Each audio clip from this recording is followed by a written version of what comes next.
Hola a todos y bienvenidos al módulo 3 de dorso del grupo MOPA de Morfología y Patología. En este video vamos a hablar un poco sobre los músculos del dorso. A lo largo del mismo hablaremos sobre los músculos del dorso y los diferentes planos, origen, inserción, acción, irrigación y inervación de estos. Y finalmente hablaremos sobre el trígono suboccipital.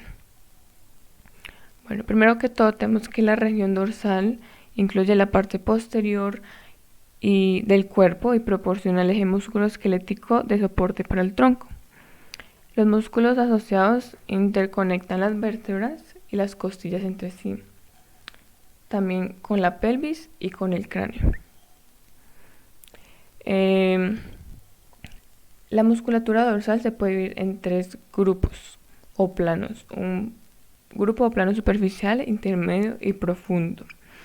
Estos ayudan a mantener la postura estática vertebral y permiten movimientos de la columna y a la vez forman un complejo muscular.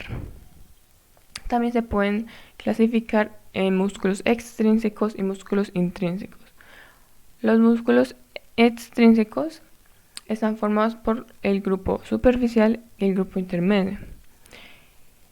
Y estos se originan embriológicamente en localizaciones diferentes a la región dorsal del tronco.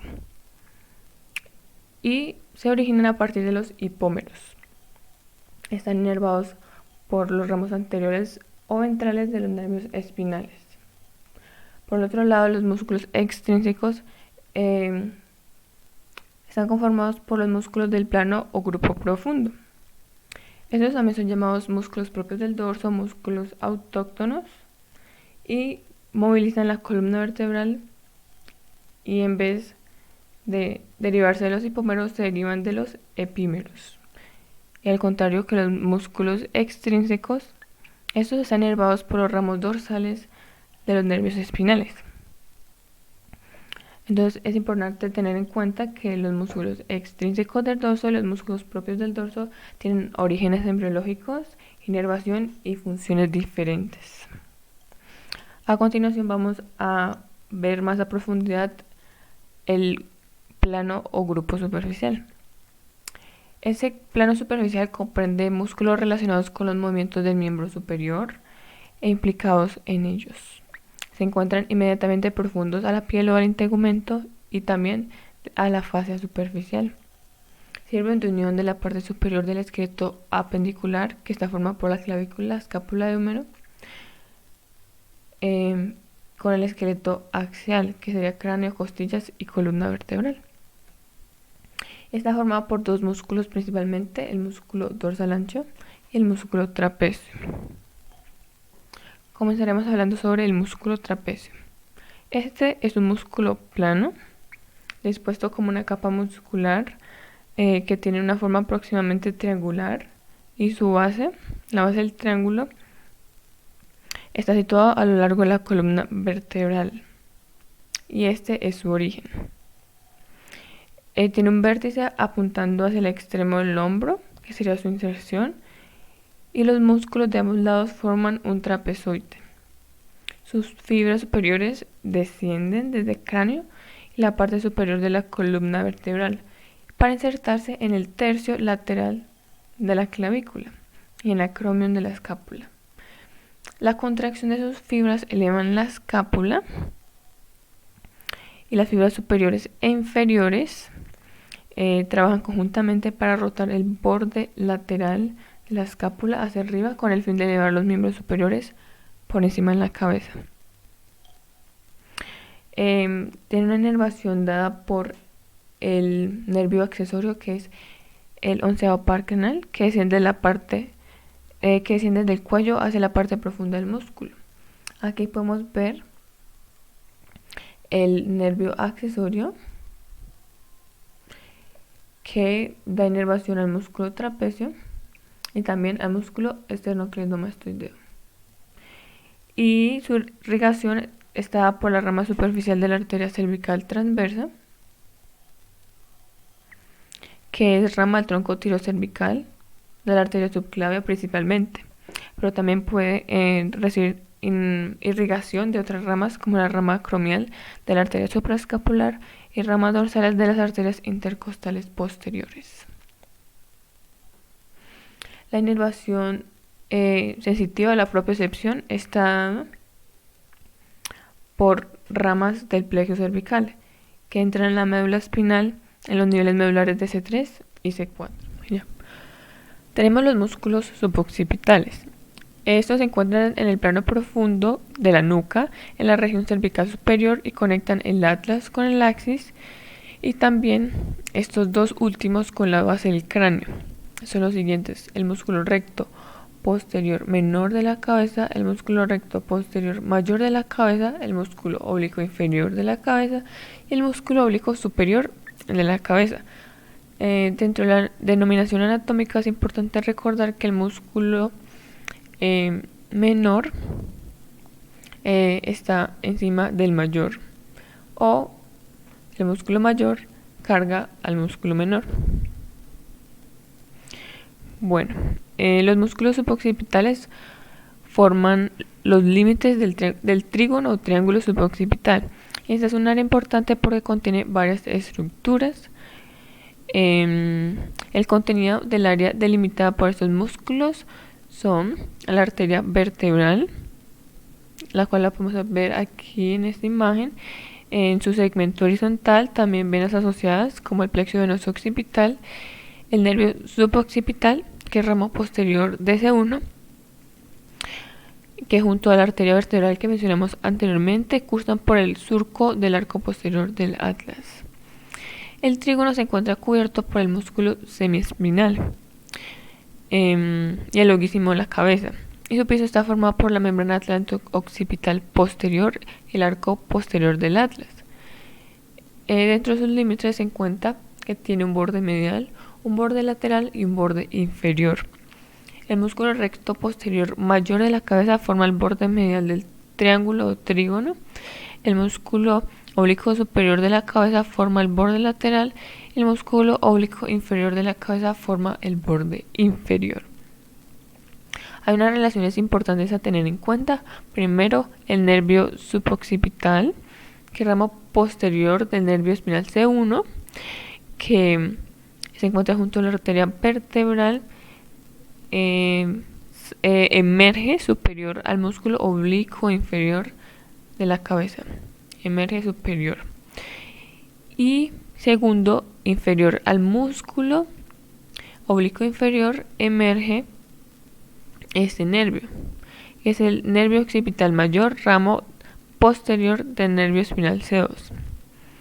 Como tercer punto tenemos el nervio occipital tercero, que emerge mucho más inferior y perfora medialmente para llegar al escalpo. Esto es una referencia muy importante a tener en cuenta. Y cuarto, el nervio occipital mayor perfora más superiormente para llegar al escalpo junto con la arteria occipital. Dentro de las generalidades tenemos que la contracción de estos músculos suboccipitales extiende la cabeza en la articulación atlantoaxial y todos los músculos suboccipitales están inervados por el nervio suboccipital, que es ramo posterior del primer nervio cervical. Además, el aporte vascular de los músculos de esta zona también se realiza principalmente por dos arterias, la arteria vertebral y la arteria occipital.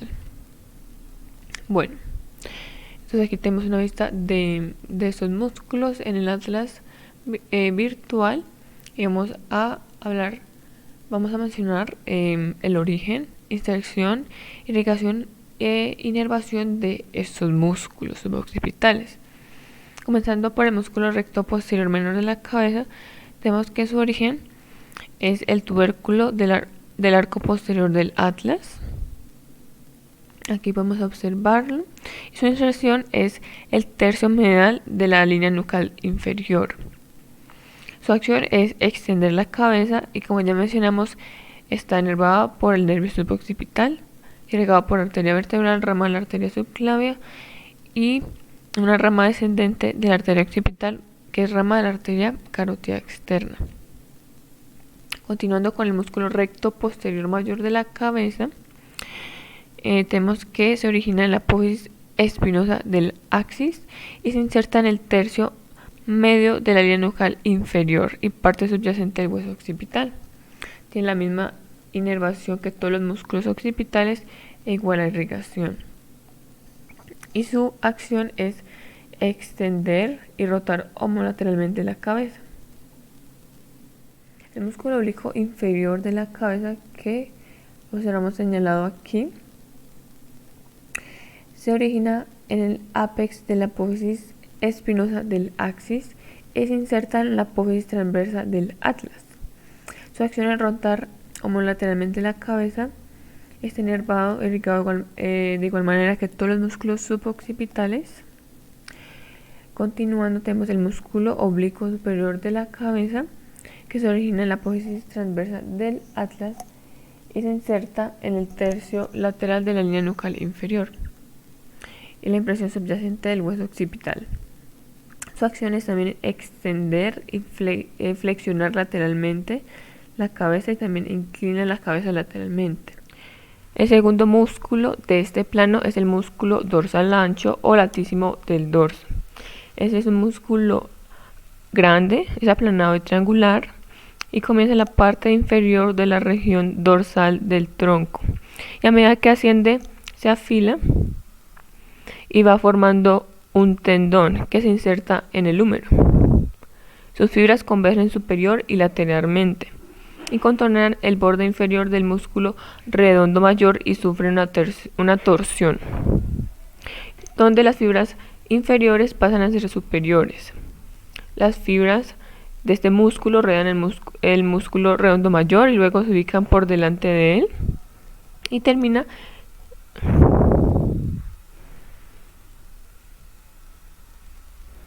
eso ya lo dije.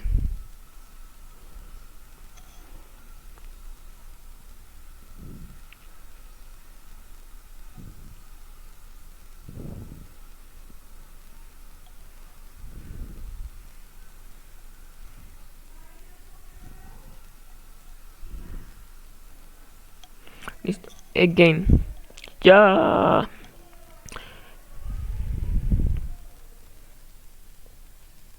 Bueno. El segundo músculo de este plano es el músculo dorsal ancho o músculo latísimo del dorso.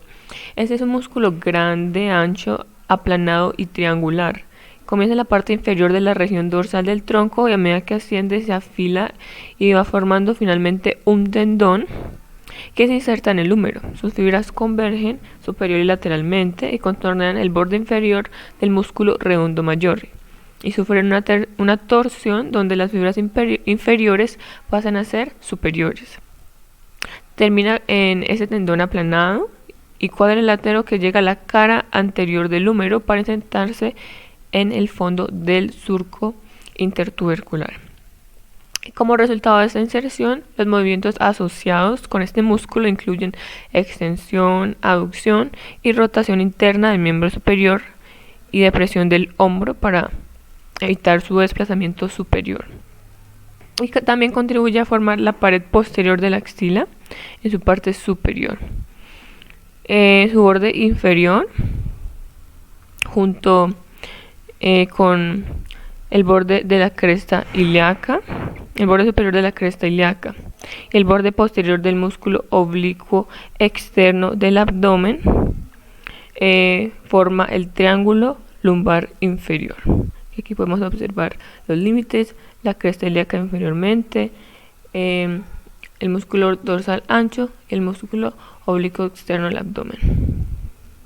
Aquí vemos una esquematización en un dibujo. Su inervación está por el nervio tóraco-dorsal. Aquí observamos el nervio tóraco-dorsal y la arteria tóraco-dorsal.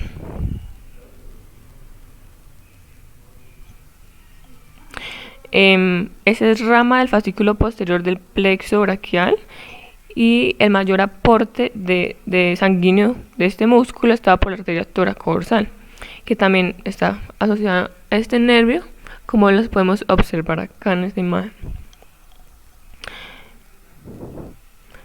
También tiene una irrigación adicional dada por pequeñas arterias provenientes de las ramas dorsales de las arterias intercostales posteriores y lumbares.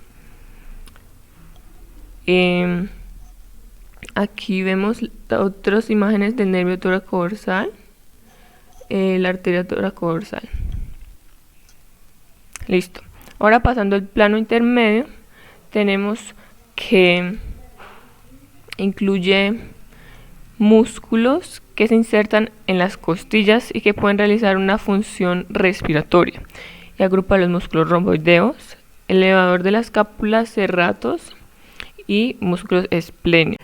Es importante mencionar que existe un desacuerdo en cuanto a qué músculos forman parte de cada uno de los diferentes planos del dorso, y por tanto se tomó como referencia en este video la clasificación del texto delgado, pero igualmente se revisó otra literatura.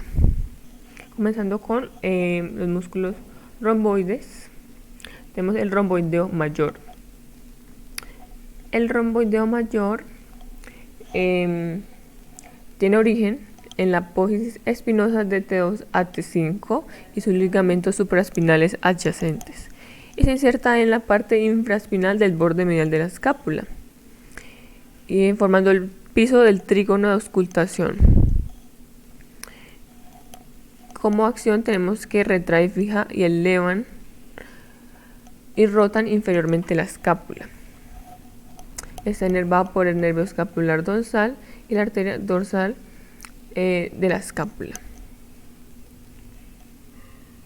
El músculo romboideo menor tenemos que se origina en la parte inferior del ligamento nucal y las apófisis espinosas de C7 a T1 y sus ligamentos supraespinales correspondientes, y se inserta en el borde medial de la escápula a nivel de la espina de la escápula, es decir, más superiormente. Y otra vez recordando que el músculo mayor carga al menor.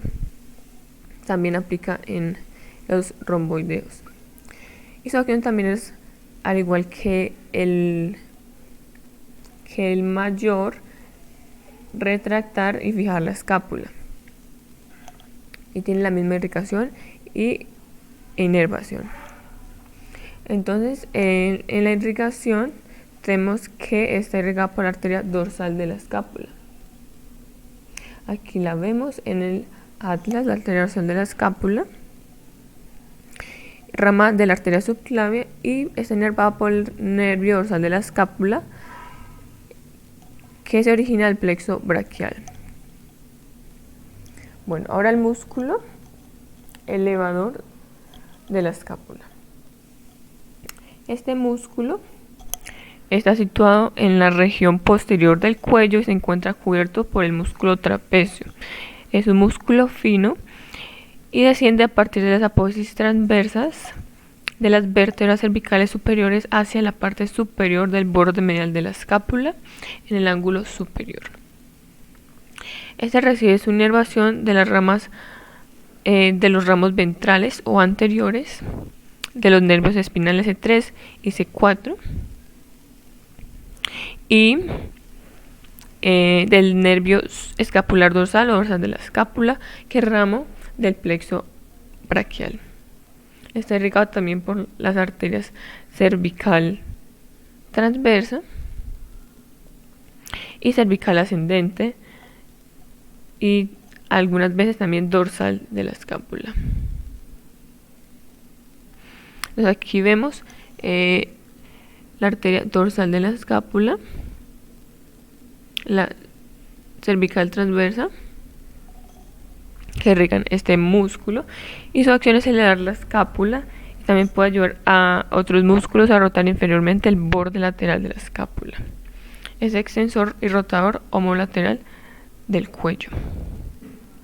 Continuando con los músculos serratos, tenemos que se clasifican en músculo serrato postero superior y postero inferior. El músculo serrato postero superior cubre superficialmente los músculos propios del dorso o los músculos intrínsecos del dorso. Es un músculo plano que se inserta en las apófisis espinosas de la séptima vértebra cervical y de las tres primeras torácicas. Sus fibras forman una lámina delgada y oblicua hacia abajo y lateral, que termina en la cara posterior lateral de las costillas desde la segunda a la quinta.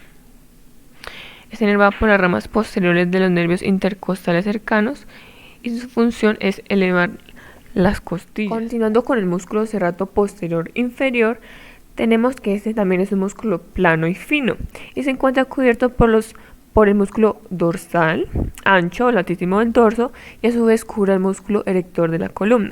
Se origina en la fascia toracolumbar a nivel de las vértebras decimoprimera torácica hasta la segunda vértebra lumbar.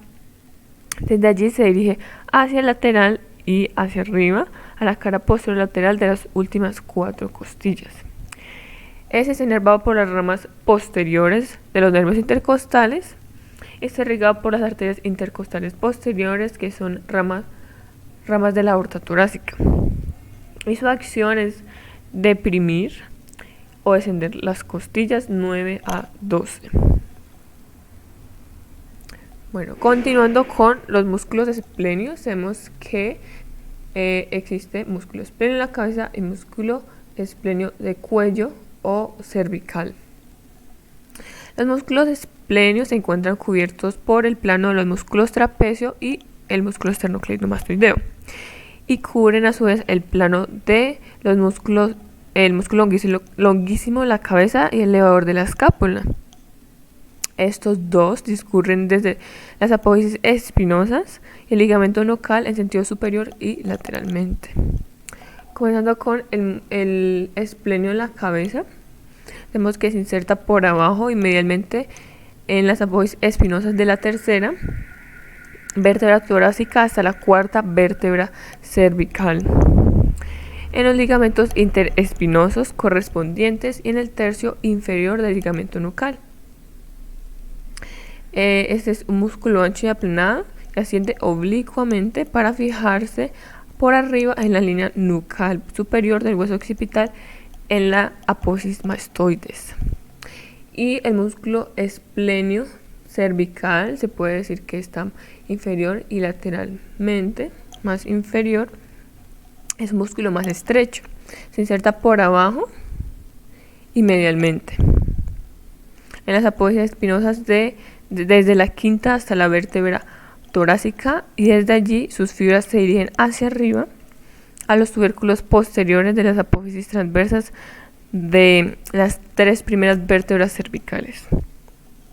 Estos músculos están inervados por los ramos posteriores de los nervios cervicales y también están irrigados por la arteria dorsal de la escápula, la arteria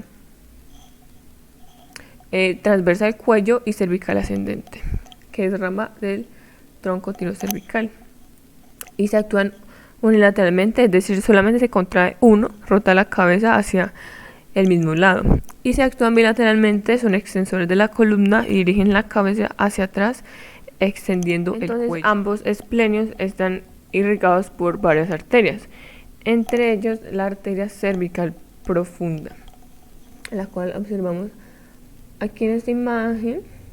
Esta arteria cervical profunda es rama del tronco costocervical de la arteria subclavia. Continuando con los músculos del grupo profundo, también conocido como plano de los músculos intrínsecos verdaderos, también como autóctonos o propios del dorso. Estos están ubicados en el plano más profundo del dorso y sirven para movilizar la columna vertebral, también para mantener la postura, y van a reunir fascículos que son de difícil demarcación, son difíciles de identificar, también de describir, y a menudo son un poco confusos. Pero tenemos que se resumen en 2 sistemas. El primero es el sistema erector de la columna, el cual tiene una disposición longitudinal de sus músculos. El segundo sistema es el músculo transverso espinal. Este es un grupo de músculos del cual tiene una disposición oblicua y más profunda. Y también están los músculos segmentarios cortos, que son los músculos interespinales o interespinosos, y los músculos intertransversarios o intertransversos.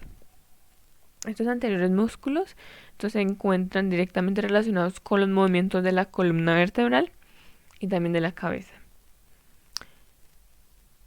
Es importante tener en cuenta que, como ya se mencionó anteriormente, los músculos del plano profundo tienen un origen embriológico común. Por lo tanto, están inervados por los ramos posteriores de los nervios espinales. Y también que su irrigación o soporte vascular está dado a través de varias ramas de arterias. Arterias como por ejemplo la vertebral, la cervical profunda, la occipital, la cervical transversa, la intercostal posterior, la subcostal, la lumbar o la sacra lateral. Bueno, entonces vemos que este grupo o este plano de músculos va a estar cubierto por una lámina facial que a nivel del tórax en la región lumbar forma esta estructura denominada la fascia toracolumbar. Esta va a cubrir los músculos profundos de la espalda y el tronco y resulta clave en esta organización global y también es clave en la integridad de la región del dorso. Entonces, esta fascia toracolumbar se inserta medialmente en las apófisis espinosas de la columna vertebral, también en las transversas y lateralmente en las costillas, desde la segunda costilla a la 12ª o la 12ª. Vemos que en la región lumbar esta fascia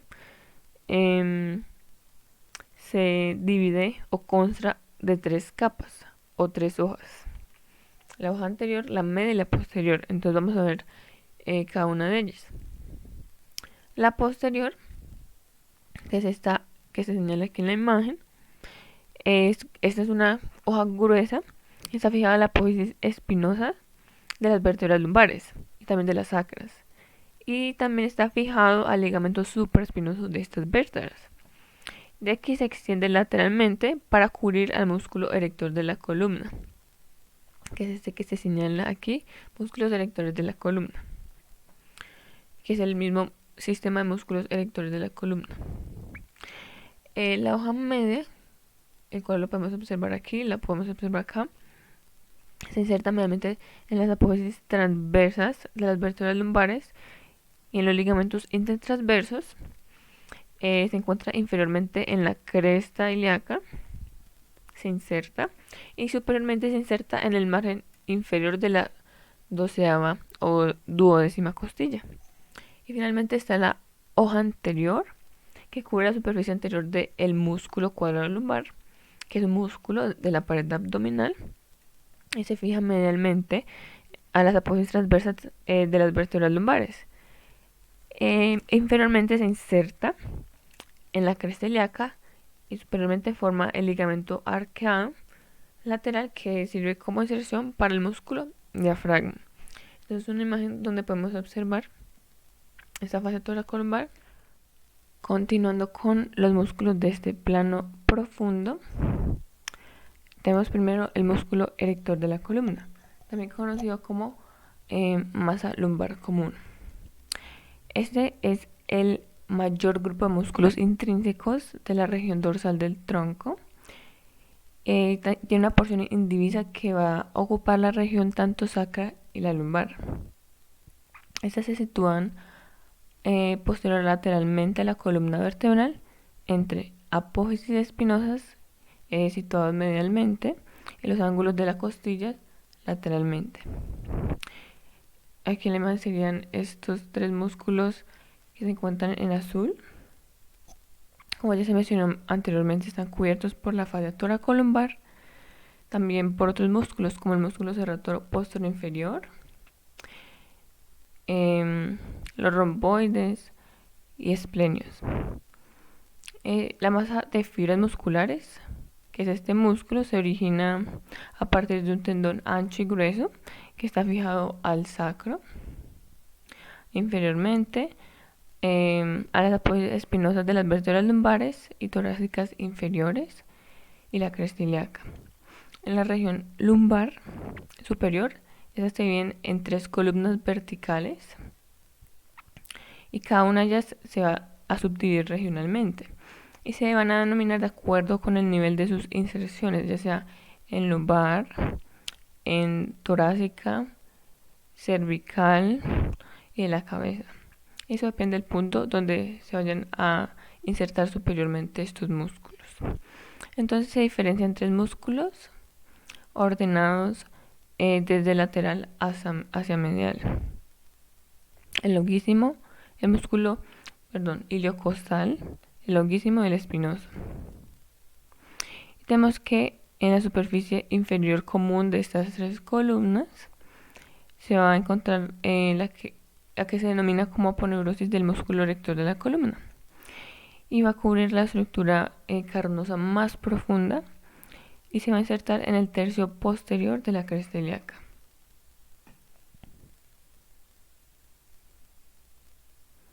Entonces tenemos que el músculo iliocostal, este es el más lateral, va a presentar las porciones lumbar, torácica y cervical.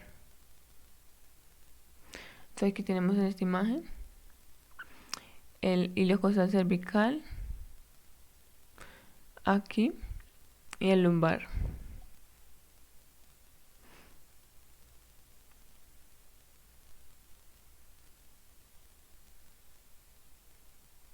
Y el torácico también. Ese sería el cervical, torácico y lumbar. Las porciones torácica, cervical y la cabeza, como muestra aquí en la imagen, y se encuentra más medial al iliocostal.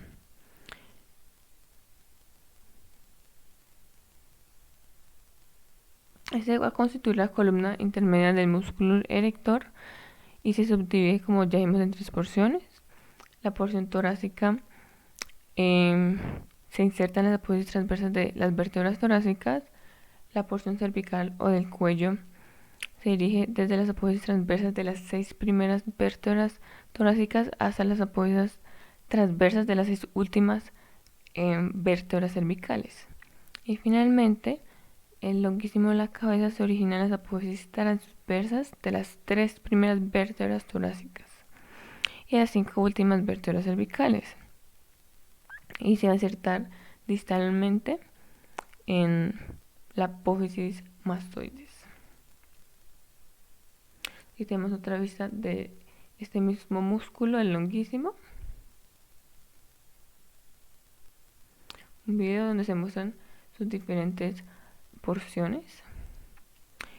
Y por último, tenemos el último músculo que hace parte del músculo erector de la columna, que es el espinoso o espinal.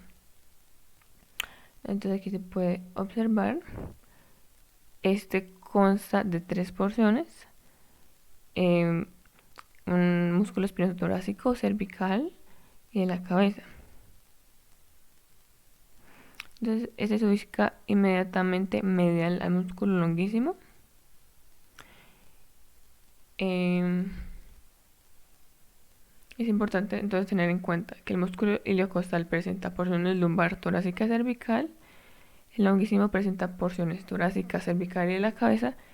Y por último, el músculo espinal presenta porciones torácica, cervical y de la cabeza. Entonces aquí hay una imagen de estos 3 porciones o músculos del sistema erector de la columna. Bueno, siguiendo con los músculos transversos espinales, tenemos transversos espinosos, que esos son músculos del plano profundo en una dirección oblicua y se dirigen en esta dirección oblicua superior y medialmente. Entonces irían desde las apófisis transversas a la apófisis espinosa y se sitúan profundos a los erectores de la columna. Están constituidos por 3 grupos principales. El primero son los músculos semiespinosos, segundo los multífidos y tercero los rotadores. Entonces estas 3 capas están superpuestas y los más cortos, que son los rotadores, se encuentran más profundos. Entonces vamos a ver primero los semiespinosos, que son los más superficiales. El músculo semiespinoso cervical o semiespinal cervical. Hay torácico del cuello y la cabeza. Entonces aquí en esta imagen vemos el cervical. Como segundo grupo están los multífidos. Este grupo está profundo respecto a los semiespinosos y se encuentra a lo largo de toda la columna vertebral. Va a discurrir desde un punto lateral en sentido superior y medial para insertarse en las apófisis espinosas. Estos músculos pueden saltarse entre 2 a 4 vértebras.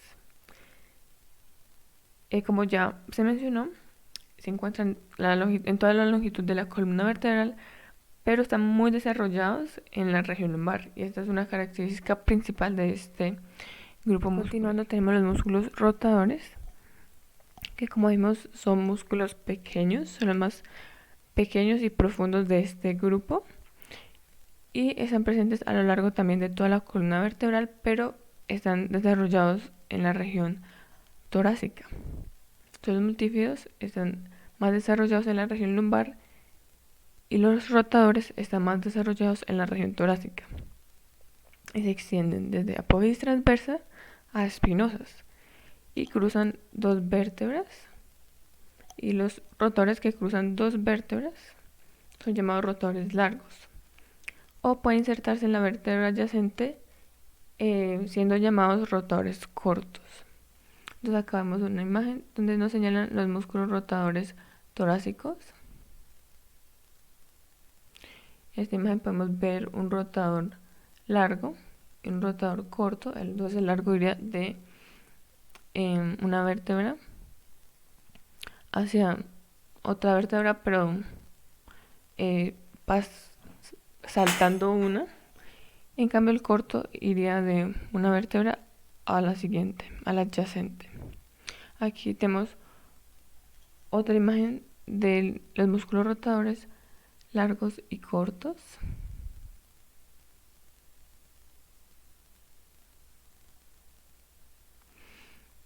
Y algunas otras imágenes de músculos intertransversos lumbares son los señalados en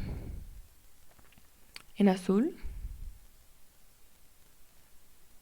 y músculo interespinoso. Tenemos cervicales y lumbares, que serían estos, que se extienden de apófisis espinosa de una vértebra a la adyacente. Otra imagen donde podemos observar los músculos interespinosos, pero esta vez cervicales, y los lumbares. Ese sería de apófisis transversa a otra apófisis transversa, a diferencia de los interespinales, que iría de apófisis espinal de una vértebra a otra apófisis espinal de una vértebra adyacente. Bueno, eso sería todo. Muchas gracias.